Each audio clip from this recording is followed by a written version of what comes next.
Operation সিঁদুর।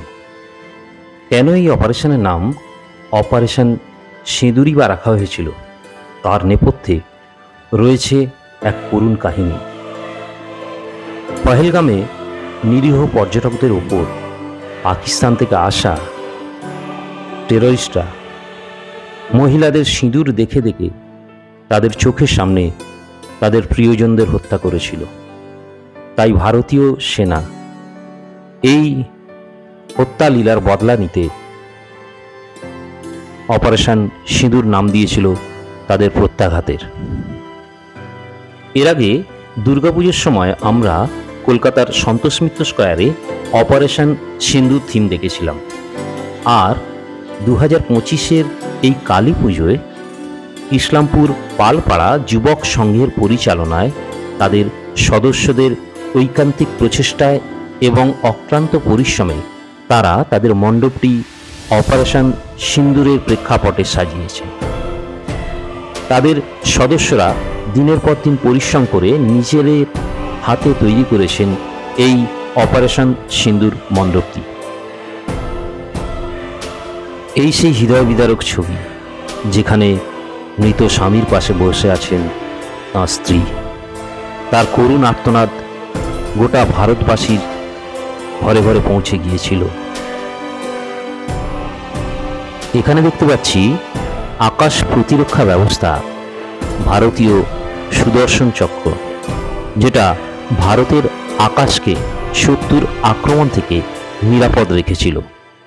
আর এটি একটি ট্যাঙ্ক তৈরি করেছেন এই সদস্যরা, যাদের অক্লান্ত পরিশ্রমে দেখুন কত সুন্দর একটা ট্যাঙ্ক বানিয়েছে। এর সাথে বানিয়েছে চিনুক হেলিকপ্টার, কমব্যাট হেলিকপ্টার এবং প্যান্ডেলের একদম চূড়ায় রাফেল। একদম মাথায় দেখুন রাফেল বিমান তারা রেখেছে।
সংঘের সদস্যরা নিজেদের চেষ্টায় পুরো মণ্ডপটি আলোকসজ্জায় সজ্জিত করেছে সুন্দরভাবে।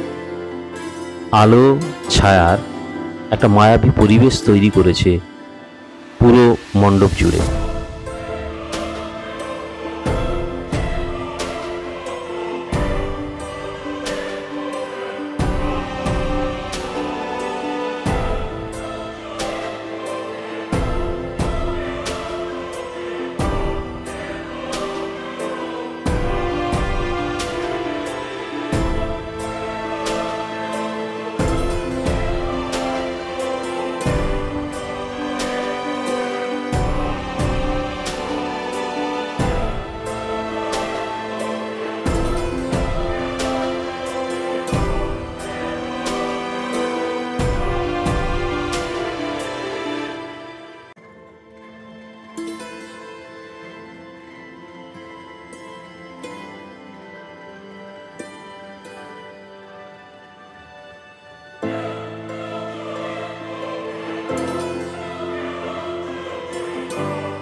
ট্রাভেলার সুমন সাকনিকের পক্ষ থেকে সকলকে জানাই দীপাবলির শুভেচ্ছা।